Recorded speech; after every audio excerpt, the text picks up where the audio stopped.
Friends, मेरा नाम है वैभव और आप लोग देख रहे हैं करियर मित्रा के यूट्यूब चैनल को। दोस्तों, आज के इस वाली वीडियो से हम लोग इंडियन पॉलिटी को देखेंगे घटना चक्र की बुक से। अब ये एग्जैक्टली घटना चक्र की बुक की पीडीएफ नहीं है, बट जो कुछ उसके अंदर दिया है, चाहे वो चैप्टर नोट्स हो गए, चाहे वो एमसीक्यू हो गए, उस सब का समराइज्ड वर्जन है ये। और इसकी सहायता से आप मल्टीपल टाइम्स रिवाइज कर सकते हैं। अभी उत्तर प्रदेश पीसीएस और समीक्षा अधिकारी का जो पेपर होने वाला है, उसके पॉइंट ऑफ व्यू से ये बुक बहुत इंपॉर्टेंट है। ज़रूर इसको आप पढ़ के जाइएगा। चाहे तो आप बुक से पढ़ सकते हैं, अदरवाइज आप इस पीडीएफ से पढ़ सकते हैं, जिसमें एकदम समराइज करा हुआ है और सारे चीज़ें जो है वो कवर्ड करी गई हैं। चलिए शुरू करते हैं आज के अपने सेशन को। डेली बेस पर एक चैप्टर को हम यहाँ पर कवर अप करते चलेंगे। चैप्टर 1 के पार्ट ए की बात करते हैं, जिसमें भारत का संवैधानिक विकास इसको बताया गया है। भारत का संवैधानिक विकास का मतलब क्या है कि अलग अलग पीरियड में किस तरीके से पूरा जो हमारा कॉन्स्टिट्यूशनल फ्रेमवर्क है वो तैयार होता है, इसके बारे में यहाँ पर चीज़ें बताई गई हैं। सबसे पहले ईस्ट इंडिया कंपनी के शासन हेतु पारित ब्रिटिश संसदीय अधिनियम, जो कि 1773 से 1853 तक का पूरा पीरियड रहा, जिसमें ईस्ट इंडिया कंपनी का हिंदुस्तान पर किस तरीके से शासन रहेगा, इसके संदर्भ में ब्रिटिश संसद ने अधिनियम पारित किए। इसके बाद ब्रिटिश ताज, इसके शासनाधीन पारित अधिनियम। अब जब इस मतलब 1858 के बाद से जो एक्ट आने स्टार्ट हुए, जिसमें डायरेक्टली जो ब्रिटिश गवर्नमेंट थी उसने यहाँ पर शासन को संभाला, तो कौन कौन से एक्ट पारित करे गए उसके बारे में ये मतलब पूरा पीरियड रहा 1858 से लेकर 1947 तक का। चलिए अब आज के इस वाले चैप्टर में हम लोग यहाँ पर देखेंगे क्या कंपनी के शासन हेतु पारित अधिनियम 1773 से लेकर 1853 तक के। सबसे पहले इसमें जो इंपॉर्टेंट एक्ट है वो कौन सा है आपका, रेगुलेटिंग एक्ट 1773 का, यानी कि 1773 का। ठीक है, चलिए बंगाल का जो गवर्नर था, ठीक है, उसको जो है बंगाल का गवर्नर जनरल ये पद नाम दिया गया। सबसे पहला जो चेंज हुआ रेगुलेटिंग एक्ट 1773 के थ्रू, वो यही था कि बंगाल में जो ब्रिटिश अधिकारी होता था, जिसको गवर्नर के नाम से जानते थे, वो नाम चेंज किया गया उसके पद का और कर दिया गया गवर्नर जनरल। और उस पद पर बैठने वाला पहला व्यक्ति था वॉरेन हेस्टिंग्स।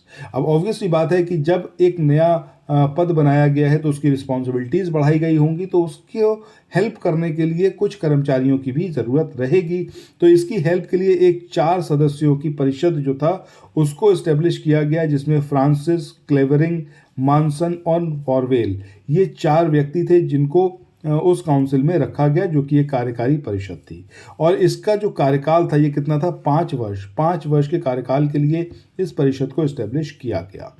अधिकार सपरिषद गवर्नर जनरल। अब यहाँ पर अगर हम बात करें तो बंगाल में फोर्ट विलियम की जो प्रेसिडेंसी थी, उसके सैनिक और असैनिक शासन का अधिकार ये दिया गया। ठीक है, किसको, ये जो काउंसिल थी इसको। दूसरा, इसे प्रमुख मामलों जैसे कि विदेश नीति हो गई, उसमें मद्रास और बंबई की प्रेसिडेंसी का अधीक्षण करना भी शामिल था। यानी कि ये जो काउंसिल इस्टेब्लिश करी गई, जिसका प्रमुख कौन था, वॉरेन हेस्टिंग्स, इनको ये राइट दिया गया कि कोई भी अगर ऐसा विदेशी मामला है या फिर कोई भी इंपॉर्टेंट मैटर है, तो वो बंगाल और जो मद्रास और बंबई की प्रेसिडेंसी है उसके ऊपर अपनी बात रख सकता है। यानी कि उनके जो अगर उन्होंने कोई कानून पारित करा तो उसको ये अपने हिसाब से चेक कर सकते हैं, खारिज कर सकते हैं या फिर सपोर्ट कर सकते हैं। इनका अप्रूवल बेहद ज़रूरी था। और बंगाल में फोर्ट विलियम की जो प्रेसिडेंसी थी, उसके सैनिक और असैनिक शासन के अधिकार दिए गए इस परिषद को।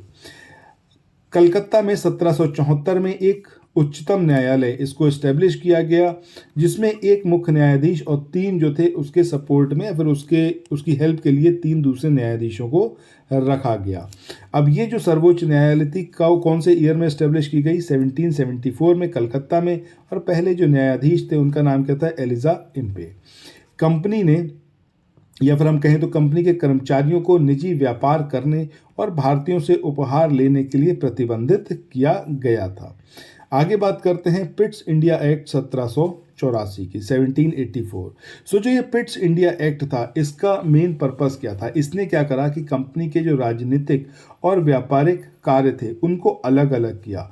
जो व्यापारिक मामले थे इनको दिया गया किसको, निदेशक मंडल को और जो राजनीतिक यानी कि जो पॉलिटिकल मैटर्स थे उसके लिए एक नियंत्रक बोर्ड यानी कि बोर्ड ऑफ कंट्रोल इसको इस्टेब्लिश किया।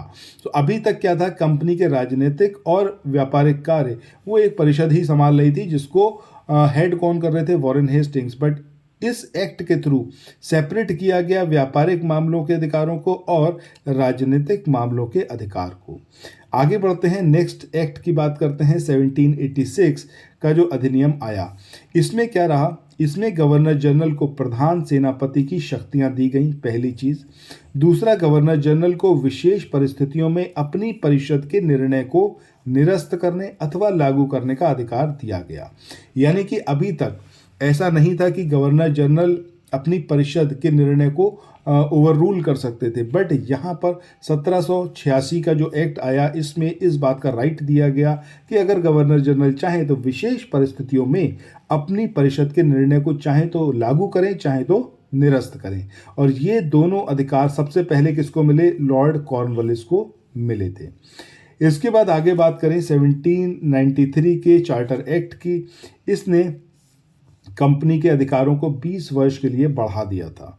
1813 का जो चार्टर एक्ट था इसकी बात करें तो पहली बार भारतीयों की शिक्षा पर हर साल 1 लाख रुपए खर्च करने का उपबंध किया गया था 1813 के चार्टर एक्ट में। और कंपनी के भारतीय व्यापार के एकाधिकार चीन के साथ, अगर हम बात करें मतलब चीन के साथ व्यापार की या फिर चाय के व्यापार की जो मोनोपोली थी ईस्ट इंडिया कंपनी की, उसको अगर छोड़ दें तब भारतीय व्यापार के एकाधिकार को कंपनी से छीन लिया गया था या फिर कहें तो उसको समाप्त कर दिया गया था। आगे बात करें इंग्लिश मिशनरीज की, तो इंग्लिश मिशनरीज को हिंदुस्तान में कार्य करने की अनुमति भी 1813 के चार्टर एक्ट के थ्रू दी गई थी।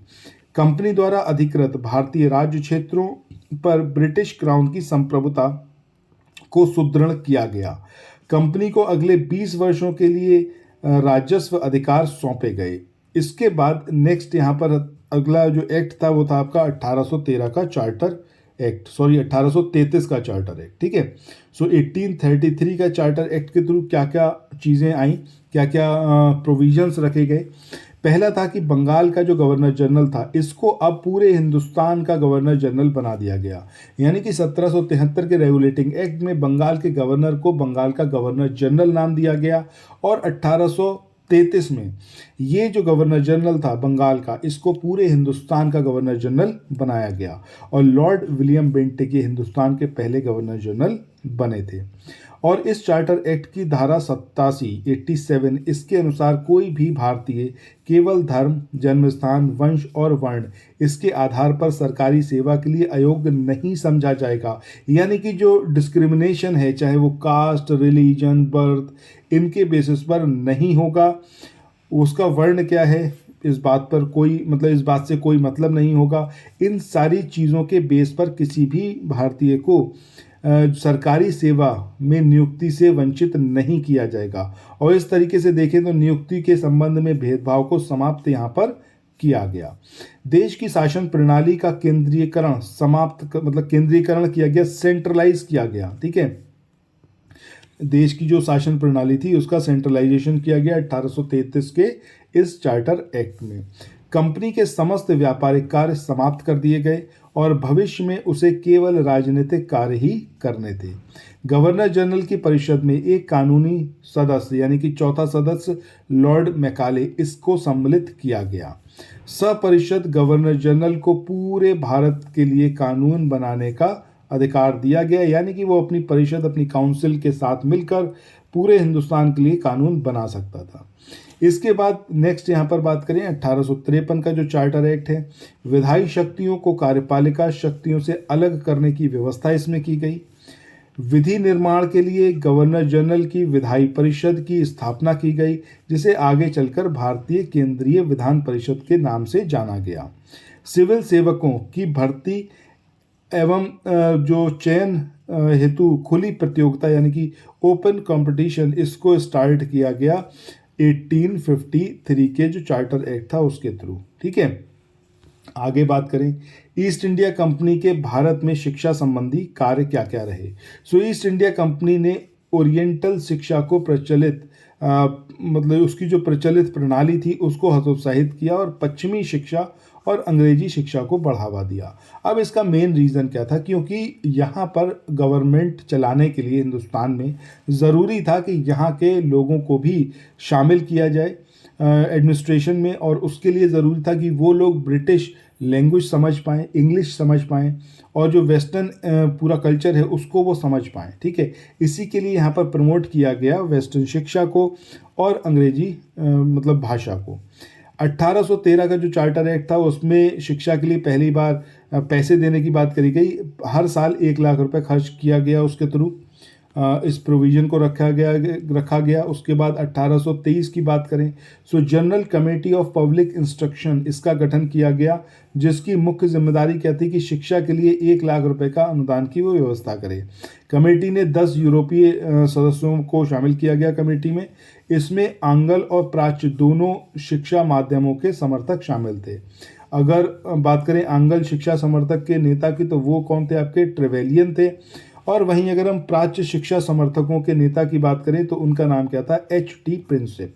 ठीक है, सो ये भी यहाँ पर याद रखिएगा, इंपॉर्टेंट है।